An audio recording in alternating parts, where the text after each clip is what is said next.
सवाल नहीं होता, किन्हीं के बीच में हिंदू मुसलमान का सवाल नहीं होता। सब आते हैं, सब दर्शन करते हैं और सब यहाँ से आशीर्वाद लेकर जाते हैं। वासुदेव कुटुंबकम, इसकी बात यहीं से चालू होती है। और मैं आपको ये बताना चाहती हूँ महाराज की मेरी तो लगातार मंदिरों की यात्रा चलती रहती है, ये सब जानते हैं।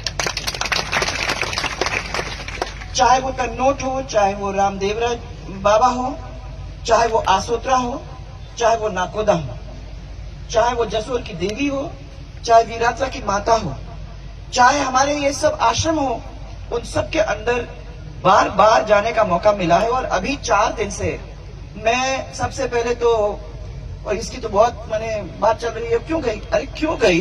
जो जाति रहती है उससे ये पूछना क्यों गई? बिना भगवान के आशीर्वाद के और जनता के आशीर्वाद के कोई भी राजनेता कहीं भी नहीं जा सकता महाराज। ये चीज हमने अच्छी तरह से खुद सीखा है और लोगों को बार बार मैं कहती हूँ। हम लोगों ने, मैंने जो यात्रा शुरू की, राजनैतिक यात्रा तो सवाई माधोपुर के त्रिनेत्र गणेश से चालू हुई है, परंतु मेरी खुद की यात्रा महाराज चारभुजा नाथ से, नाथ द्वारा से और त्रिपुरा सुंदरी के यहाँ से 1 दिन पहले मैंने शुरू की। जो यहाँ बैठे हुए हैं उनने सबने यही पूछा, क्यों गई पार्टी लौट रही है, क्या कर रही है, वो क्या कर रही है? कुछ नहीं कर रही है, भगवान के दर्शन कर रही है और भगवान के दर्शन करके सबको उसको बांटने की कोशिश कर रही है करके। उसके बाद दूसरे दिन और आज रामदेवरा करते करते कल गोगा मेडी के दर्शन करते हुए ये यात्रा के 4 दिन हम पूरा करेंगे।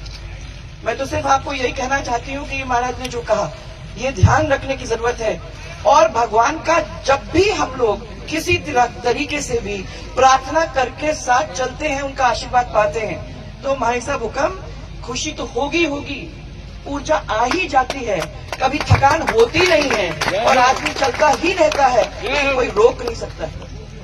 और मैं ये कह सकती हूँ कि हम लोग जो भी राजनेता है मन से राजनेता नहीं है, भगवान की दया से घर में सब कुछ है। ये राजमाता साहब ने हमको सिखाया कि कभी कभी हम लोगों को अपने महलों को छोड़ करके अपनी जनता के पास जाके उनके बारे में, उनकी मुसीबतों को जानने की कोशिश करनी है। फिर जो काम हम वहां से नहीं कर सकते हैं, वो जब तक राजनीति में नहीं जाओगे तब तक वो काम नहीं कर। अभी बाप जी ने मेरे को कहा रोड बनाओ, तो मैं ऐसा होगा, राजनीति में जाना ही पड़ेगा इस चीज को पूरा करने के लिए, क्या करें? इसलिए महाराज आपके मेन रोड तो हमने सब बना दिए। बाबू सिंह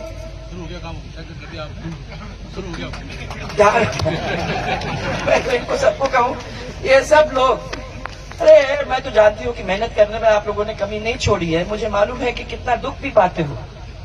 राजनीति में रहना आसान नहीं है महाराज, सबकी बात, गाली, सबके प्यार, सब कुछ सुनना पड़ता है। परंतु जब जनता है तो फिर हम उनके सामने, मैंने इनका आशीर्वाद और इनका प्यार सब कुछ है। याद रखना महाराज के आशीर्वाद से, क्योंकि संत महात्मा वही हैं। शिवाजी का काम महाराज आप जानते हो, शिवाजी तब बड़ा हुआ जब उसकी माँ का आशीर्वाद और उसके गुरु का आशीर्वाद उसको मिला। वो कोई काम करते नहीं थे बिना उनकी माँ के आशीर्वाद के और गुरु के आशीर्वाद के। और मैंने इनको सबको बार बार कहा है कि जब तक हमारे संत महात्माओं का आशीर्वाद हमको नहीं मिलता है तब तक हमारी सीधी हॉटलाइन भगवान से बनती नहीं है। और वो हॉटलाइन की जरूरत है आजकल के जमाने में महाराज, उस हॉटलाइन के बिना कोई काम होता नहीं। सो इसलिए मेरा तो आपके चरणों में आपकी कृपा, आपका आशीर्वाद, आपका प्यार और सदा हम लोग सबके साथ रहे। ये जिस काम हम लोग जो काम कर रहे हैं वो आसान नहीं है, बहुत कुछ सुनना पड़ता है और बहुत कुछ पीना पड़ता है, पर आप लोगों की कसम करते हैं, आप लोगों की वजह से करते हैं और करते रहेंगे महाराज, परंतु आपका आशीर्वाद बना रहे। बहुत बहुत आपको धन्यवाद। और बहुत मैंने आपके यहाँ आने का, इस बार अगली बार अगर आप लोग ये रास्ते के ऊपर फिर से चले तो बाबू सिंह ये नहीं होगा। तो अगर हमको अशोक गहलोत के पास जाना नहीं होना चाहिए, ये सरकार भारतीय जनता पार्टी की होगी तो हम लोगों को काय की चिंता महाराज, वो रोड बन के रहेगा।